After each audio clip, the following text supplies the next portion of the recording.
साल पहले एक जंगल था। उसमें नदी के पास एक बड़ा पेड़ था। उस पेड़ की डाल पर जंगल की एक सुंदरी काकी थी, जो उस पेड़ की डाल पर ही बैठी रहती थी। कभी कभी तो वो उधर ही सो जाती थी। ऐसे ही एक दिन सुंदरी काकी सो रही थी, तब झगड़ने की आवाज सुनकर उनकी नींद खुल गई। तब उन्होंने चिड़िया झगड़ा करते हुए उस पेड़ की तरफ आ रही थी। तुम्हें रास्ते में कितनी बार समझाया मैंने कि ये बच्चा मेरा है, ये बच्चा तुम्हारा नहीं है और इस बच्चे से तुम्हारा कोई लेना देना नहीं है। फिर क्यों तुम मेरे पीछे पड़ी हुई हो? तुम इतना झूठ क्यों बोल रही हो? मैं इसे घोंसले पर रख के नदी से पानी पीने गई थी और तुम मेरे बच्चे को चुरा के अब अपनी बच्ची बोल रही हो। मेरा बच्चा मुझे लौटा दो। छोड़ दो मेरे बच्चे का हाथ। मेरे बच्चे को हाथ मत लगाओ। तुम जोर जबरदस्ती करके मेरे बच्चे को नहीं ले सकती हो।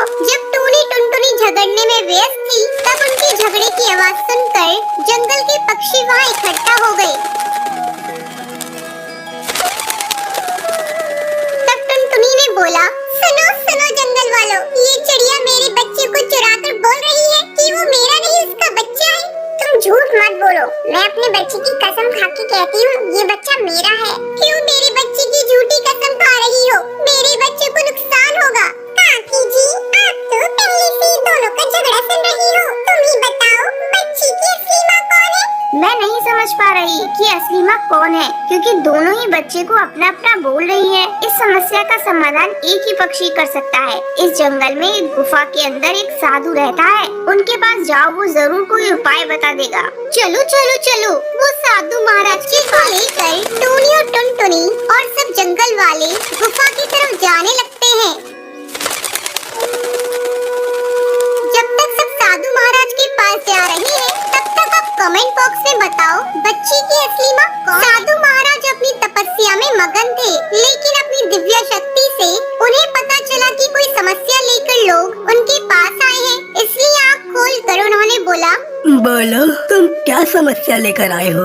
मैं कुछ समाधान निकालने की कोशिश करूँगा। इस बच्ची को लेकर सुबह से दो चिड़ियाओं के बीच में झगड़ा हो रहा है।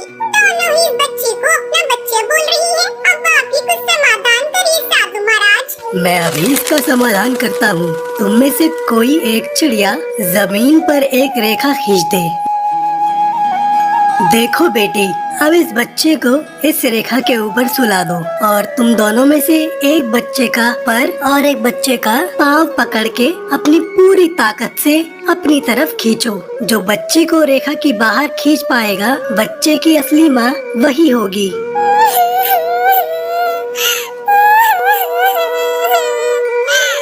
नहीं, नहीं होगा, मेरे से ये काम नहीं होगा। तुम कर पाओगी? हाँ हाँ, मैं कर सकती हूँ। साधु महाराज, अब तो ये साबित हो गया कि इस बच्ची की असली माँ मैं ही हूँ। नहीं नहीं, तुम बच्चे की माँ नहीं हो।